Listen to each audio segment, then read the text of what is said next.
Now for our story. The heavy glass doors of the Wakefield Trust and Savings Bank swung open.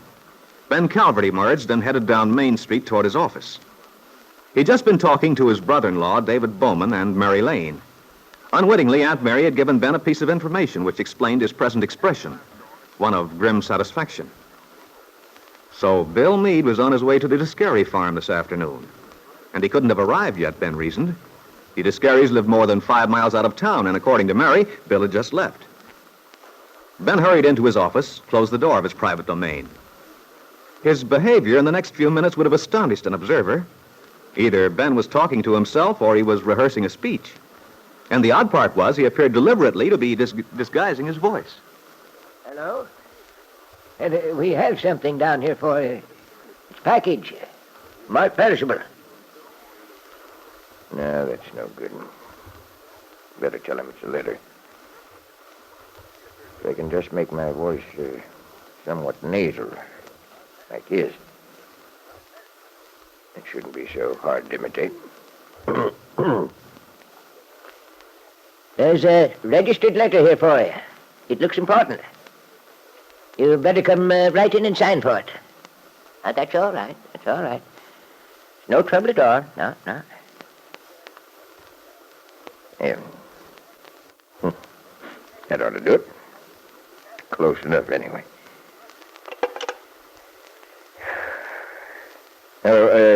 Give me 683J, please.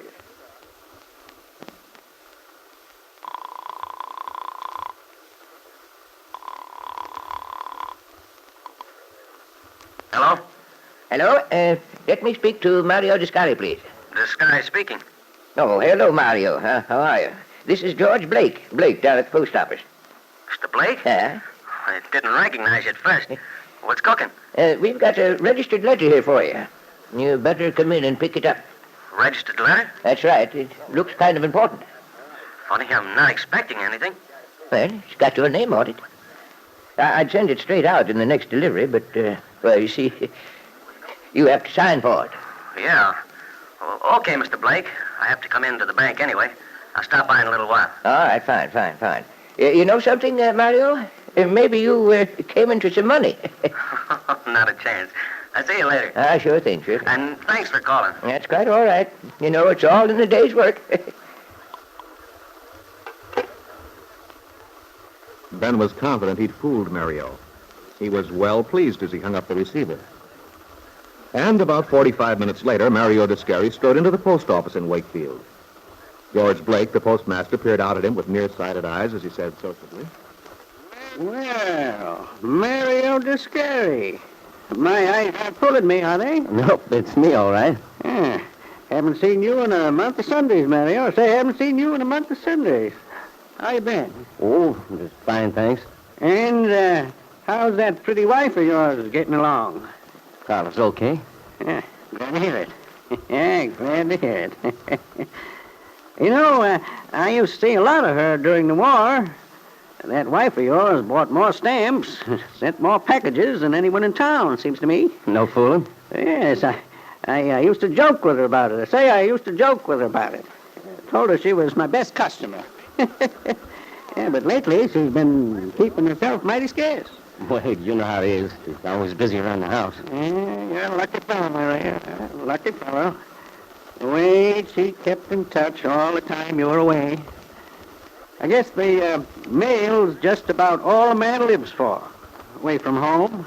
The guy looks forward to it, all right. Say, Mr. Blake... Speaking personally, I've never been much of a hand for writing letters myself. No. I guess it's like the old saw.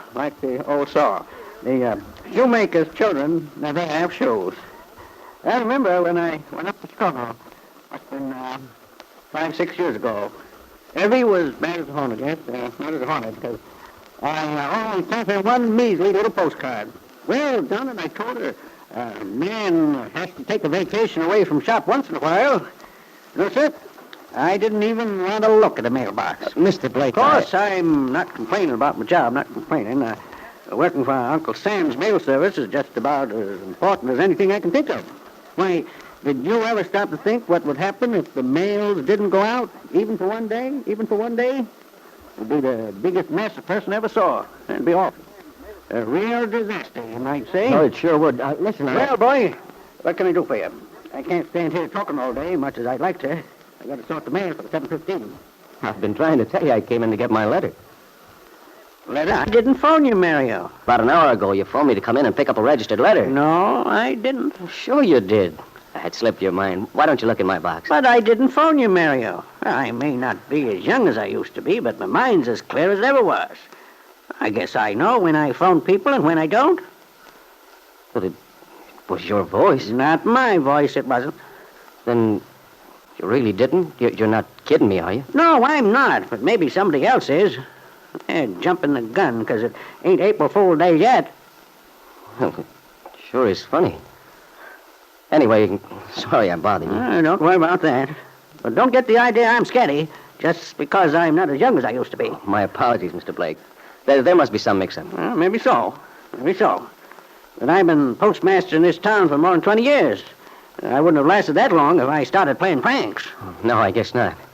Well, so long. Mario was puzzled by the incident, but not particularly upset. He left the post office and walked over to the bank. He planned to make his monthly payment on the loan Bill Meade had arranged for him. He always made his payments directly to Bill, and besides, there was something he wanted to talk over. But to his disappointment, nobody knew where Mr. Meade had gone. Mario decided he must have gone home early, back to the auto court.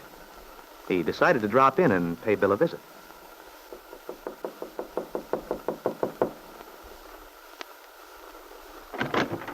Yes? You're the manager here, aren't you? Yes. I wonder if you'd tell me which cabin is Mr. Meade. Bill Meade? Yeah. I guess you don't remember me, but I remember you. You're Mario Descari, aren't you? That's right. I'm Mrs. Trumbull. I used to know your father quite well. We had a little place out near there about 15 years ago. Then we sold it and bought this auto court. Oh, I see.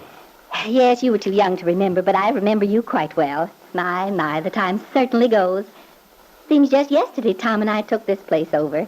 Now they're tearing it down. They're starting day after tomorrow. I noticed the stuff lying around. How come they're tearing it down? Oh, the new road to Huntsville goes right through here. Well, I'm surprised you haven't heard about it or read about it. I don't get around to reading the Sentinel very often. Well, I should think Mr. Meade would have told you he was moving. You're pretty good friends, I thought. Wait a minute. Did you say Bill had moved away? Sure. He moved the beginning of the week, bag and baggage. Where'd he go? Why, he's living over at David Bowman's place. You know where that is, don't you? Down by the river? Yeah, I know where it is.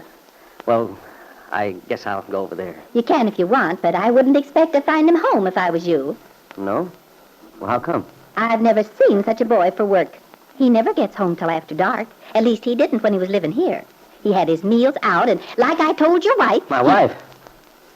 What about her? Well, one time when she was here looking for Mr. Meade... Carla? Carla was looking for Bill? Mm-hmm. And I told her just what I'm telling you. Mr. Meade leaves early in the morning, and he doesn't come back until late in the evening. You know, they talk about banker's hours, but that... Yeah, excuse me. I'm in kind of a hurry. Yes, well, you can take a chance at finding him home. You never can tell. Say, give him my regards when you see him. Sure. I'll give him your regards, all right. Oh, he's such an attractive young fella. I'm going to miss seeing him around. Yeah. I'll bet you will. Mrs. Trumbull wondered vaguely why Mario Descari had acted so odd toward the end of their conversation. She would have been surprised and upset, too, had she realized what a surge of anger her chance words to him had brought about. For Mario's thoughts had fastened on a casual reference to his wife, her mention of Carla's having been at the auto court looking for Bill Meade. It seemed to him that this was the final confirmation of the doubts which had been torturing him, the suspicions which had been aroused by the gossip concerning his wife and Bill Meade.